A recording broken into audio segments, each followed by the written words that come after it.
The first time my new captain looked at me, he laughed. Not because I'd failed a mission, not because I'd broken a rule. He laughed because he thought I didn't belong. 10 minutes later, a 3-star general walked into the briefing room, looked directly at me in the back row, and asked a question that changed the atmosphere in seconds. Who ordered Lieutenant Morgan to sit back there? No one answered. The room fell so quiet that the projector was louder than anyone breathing. That was the moment everyone realized they had judged the wrong officer. I'm 26 years old, and at the time, I was a U.S. Army intelligence officer reporting to a new installation. For security reasons, I can't identify the base or discuss operational details that remain classified. I've changed or omitted anything that could compromise real procedures, but the events themselves happened the way I'm telling them. One thing people often misunderstand about military intelligence is that we spend as much time studying people as we do studying information. People reveal themselves long before they realize they're being observed. One of my instructors had drilled that lesson into us years earlier. If someone believes you have no influence, he'd said, watch how they treat you. You'll learn more in 5 minutes than you will from 100 introductions. That advice had never failed me. So when my transfer orders arrived, I made a conscious decision. I wasn't going to introduce myself by listing previous assignments. I wasn't going to mention the officers I'd worked with. I wasn't going to talk about recommendations, commendations, or why my orders had been signed much higher up the chain than most people would expect. If someone wanted to know who I was professionally, they could read my file. If they chose not to, that would tell me something too. I drove through the installation gates just after sunrise on a cool Monday morning. The base looked exactly like dozens I'd visited before. Perfectly cut grass, soldiers jogging between buildings, maintenance crews already working, Humvees moving through designated routes. Everything looked orderly.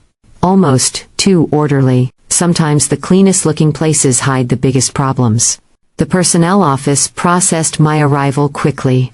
A civilian employee smiled while organizing paperwork. First assignment here? Yes. You picked an interesting week. I looked up. How so? She hesitated. I probably shouldn't speculate. Then she smiled again.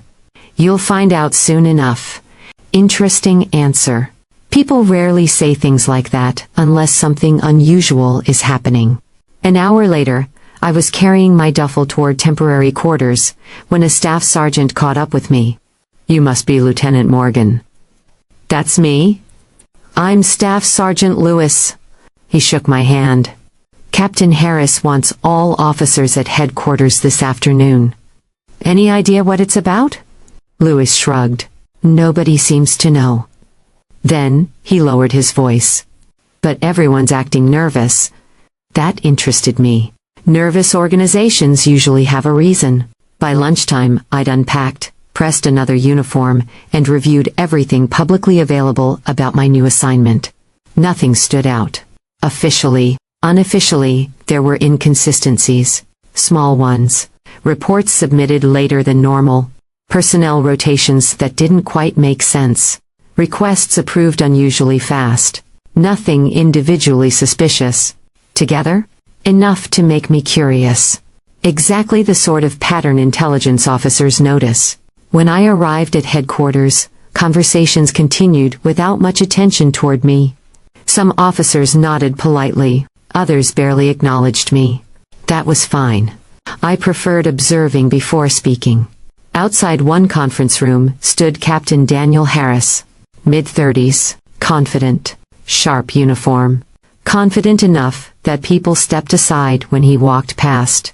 He glanced briefly at my name tape. You the new intel officer? Yes, sir. Good. His tone suggested efficiency rather than welcome. Find a seat. Simple enough. Inside, maps covered one wall. Digital displays showed operational schedules. Several lieutenant colonels were already talking quietly near the front. I found an empty chair in the second row. I'd barely opened my notebook when Captain Harris looked over. Lieutenant, I looked up. Yes, sir. He pointed toward the back of the room. Not there. I'm sorry? The front rows are for officers involved in today's briefing. I understood I was attending the briefing. He smiled, not kindly. Attending isn't the same thing. A few nearby officers looked over. Captain Harris crossed his arms. Take one of the seats in the back. The room became noticeably quieter. I answered calmly. Is there a seating chart, sir? Several people exchanged quick glances. He chuckled. No. Then came the sentence everyone remembered. You're just the new intelligence officer. A couple of officers laughed under their breath. Someone farther back whispered something that made another person grin. Captain Harris continued. You'll have a much better view from back there. I considered correcting him. I could have. Instead, I closed my notebook. Understood, sir. I picked it up and walked to the last row, without another word. The laughter faded quickly. People lost interest almost immediately. That was useful. People who dismiss someone often stop paying attention to them, which means they stop being careful around them. I spent the next several minutes watching the room. Who interrupted junior officers? Who listened? Who avoided eye contact? Who seemed uncomfortable whenever Captain Harris spoke? Leadership isn't always obvious. Neither are leadership problems. Then, everything changed. The command sergeant major entered. Attention!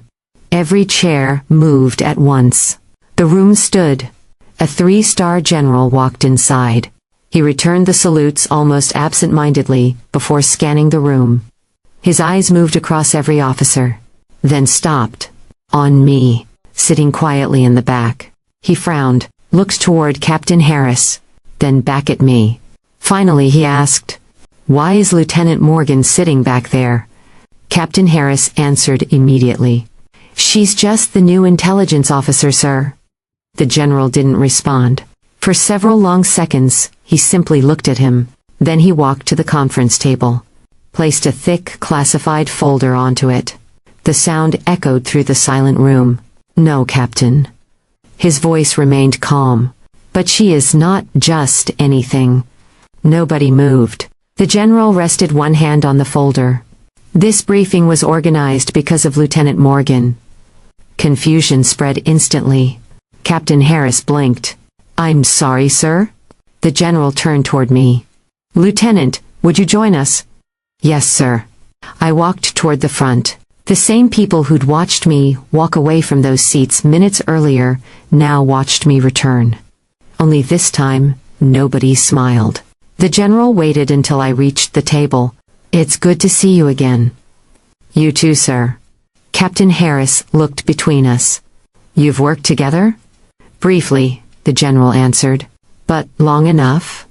He opened the folder only far enough for several officers to recognize the classification markings, before closing it again. I expected today's discussion to begin with Lieutenant Morgan seated beside me. His eyes shifted toward Captain Harris. Instead, I find the officer leading this investigation sitting in the back. Investigation, that single word changed the room. People who'd been relaxed moments earlier suddenly sat straighter. Captain Harris cleared his throat. "Sir, I wasn't informed." "No." The general interrupted him gently. "You weren't." Another pause. "Deliberately." Now even I noticed a few confused looks. That part was true. Very few people had known I was coming. Even fewer understood why. The general addressed the room. "For the next several weeks, Lieutenant Morgan will have full authority to conduct an independent intelligence assessment connected to this installation."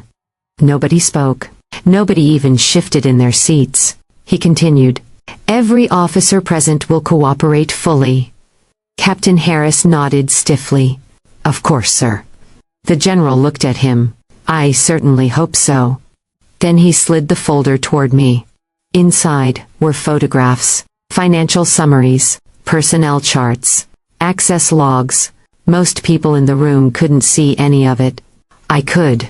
Enough to recognize months of work already completed before I'd ever arrived. The general asked quietly, "What do you see?" I answered honestly, "Patterns." He smiled slightly. "Exactly. He looked back toward everyone else. Most investigations begin by searching for evidence. Then he nodded toward me. Lieutenant Morgan's began by searching for behavior. Captain Harris frowned. I'm not sure I understand. You will. The general's expression became serious. Unfortunately, some of the most important evidence has appeared much sooner than expected. A few officers exchanged nervous looks. I understood why. They assumed he meant the folder. He didn't. He meant the room itself. The briefing continued, but very little operational information was discussed. Instead, the general spoke about accountability, integrity, judgment, professional conduct. It sounded like leadership training. It wasn't. Every sentence had another purpose. Every reaction in the room mattered. When the meeting ended, officers slowly filed out. Captain Harris remained behind. So, he managed an awkward smile. I guess we got off on the wrong foot. I returned the smile politely. It was certainly memorable. I hope there aren't any hard feelings. I studied him for a second. You assumed I didn't belong because you didn't know who I was. He nodded. Fair enough. Then I added quietly, what concerns me is that you never tried to find out. His smile faded. Before either of us could say anything else, the general called my name from across the room. Lieutenant. I walked over. Once everyone else had left, he closed the conference room door. His friendly expression disappeared. The behavior in that room was disappointing. I expected some of it. He nodded. So did I. Then he tapped the classified folder. But that's not why you're here. He opened it again, this time to a page I'd never seen before. Several photographs had been added, along with a new memorandum, dated only hours earlier. He looked directly at me. We've just confirmed something. What is it, sir? He slid one photograph across the table. It showed someone wearing a U.S. Army uniform, entering a restricted records facility, late at night. The face was partially hidden. But not completely. I recognized the individual immediately. And what I saw made me realize the problem at this installation was far bigger than anyone had admitted. The person in the photograph wasn't a stranger. It was Chief Warrant Officer Nathan Ellis. I hadn't served with him, but I'd spent weeks reviewing one of his investigations during an advanced intelligence course. Ellis had built a reputation for being meticulous. The kind of person who documented everything twice, and trusted rumors never. 3 years earlier, he'd uncovered a procurement fraud scheme at another installation. Several civilians lost contracts, one officer received administrative punishment, and Ellis quietly went back to work. People respected him because he wasn't interested in headlines. He was interested in facts. That was why the photograph didn't make sense. If that's really Ellis, I said quietly, he wouldn't be sneaking into a restricted records facility unless he believed someone else couldn't be trusted. The general nodded. That was our conclusion.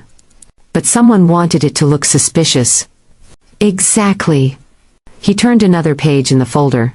The memorandum explained that security cameras had recorded Ellis entering the building after midnight using his own credentials. Nothing unusual there. The unusual part was what happened afterward. Several minutes of surveillance footage had disappeared. Not corrupted, removed.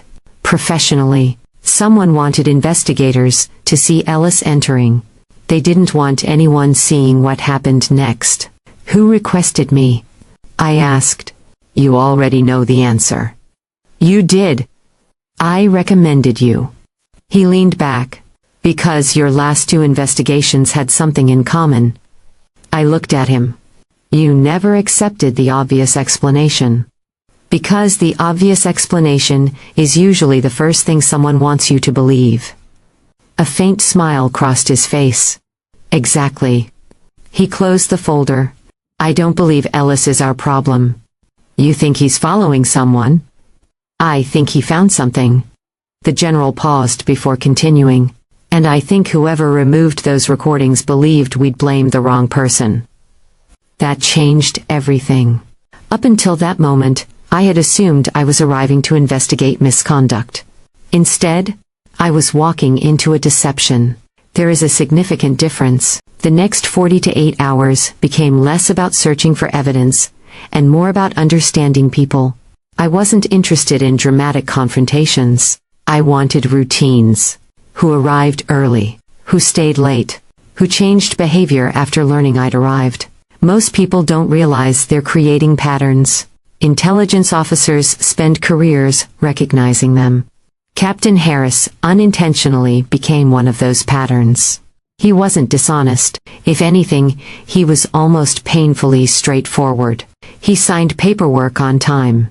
He answered questions directly. He delegated responsibility. The problem was something else. He assumed competence based on confidence.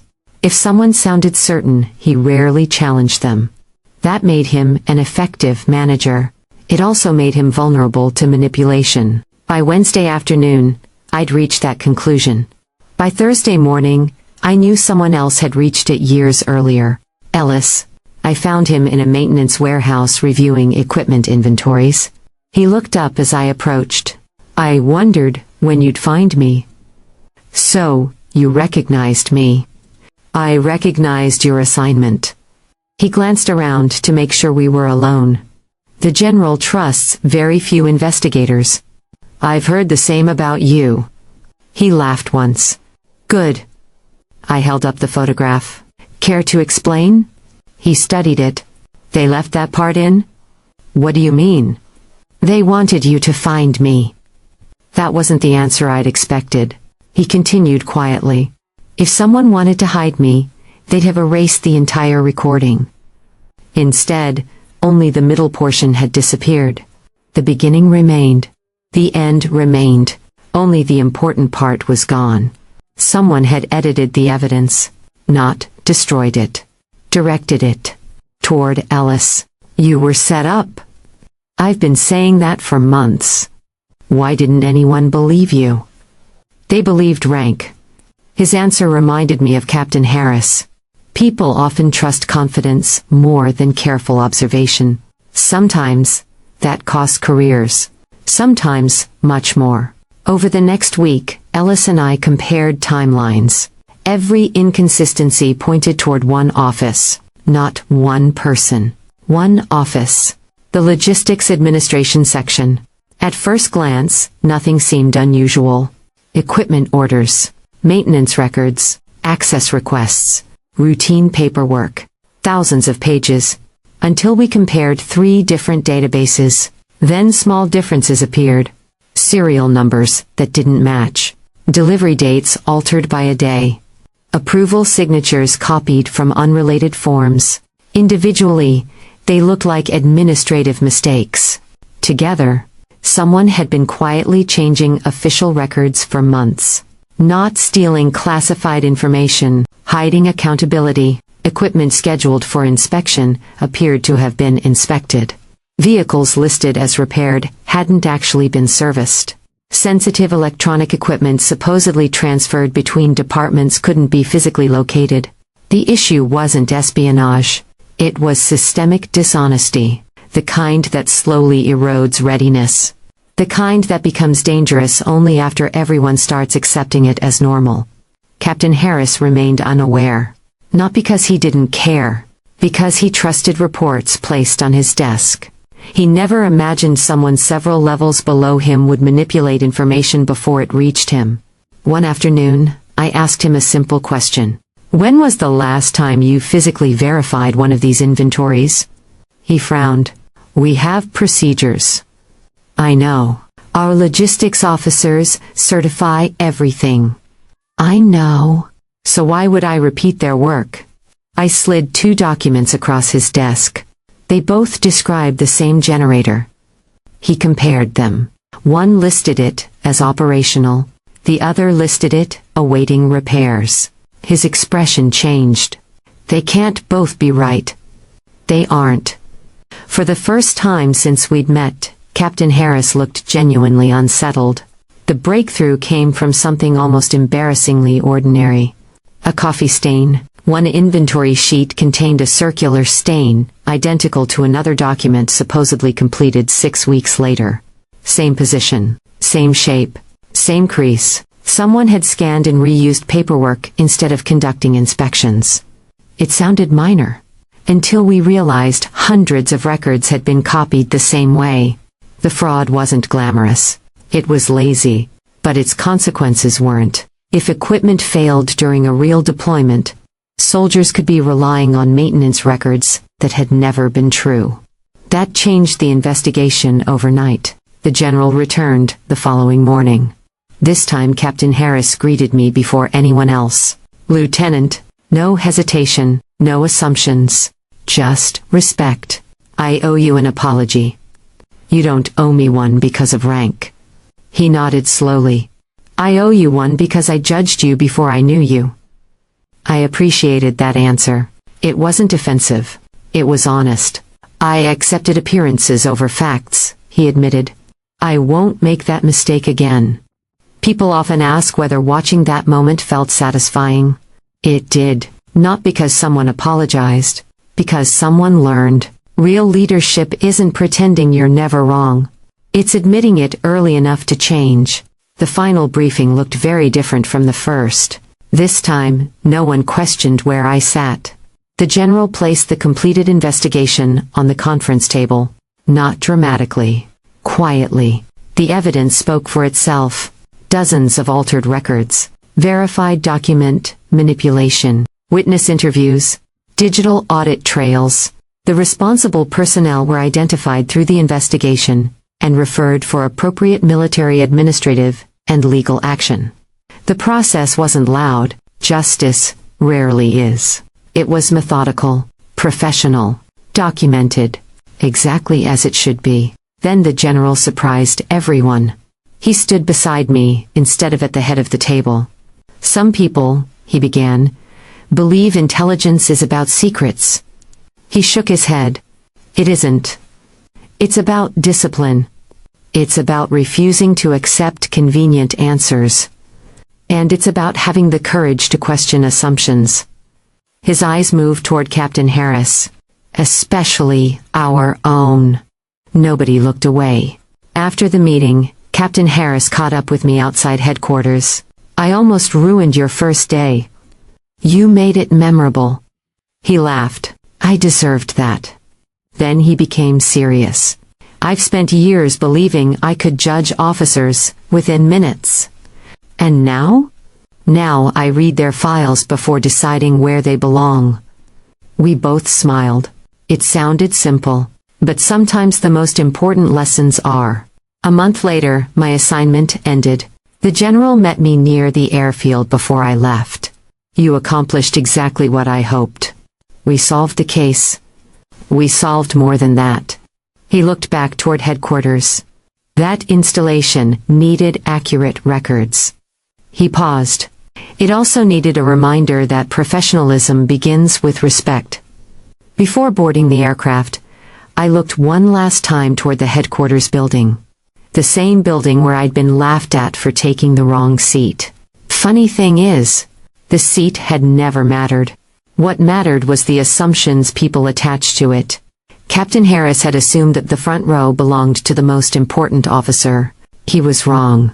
The most important person in the room can sit anywhere. Because real authority doesn't come from being noticed first. It comes from quietly doing the work that keeps everyone else standing. That's the lesson I carried away from that assignment. Not that people underestimated me. They did. Not that a general defended me. He did. The lesson was that the truth has a way of exposing every shortcut, every assumption, and every careless judgment. Sometimes it takes days. Sometimes it takes months. But eventually, facts have a habit of introducing themselves. And when they do, rank alone isn't enough. Character is what everyone remembers.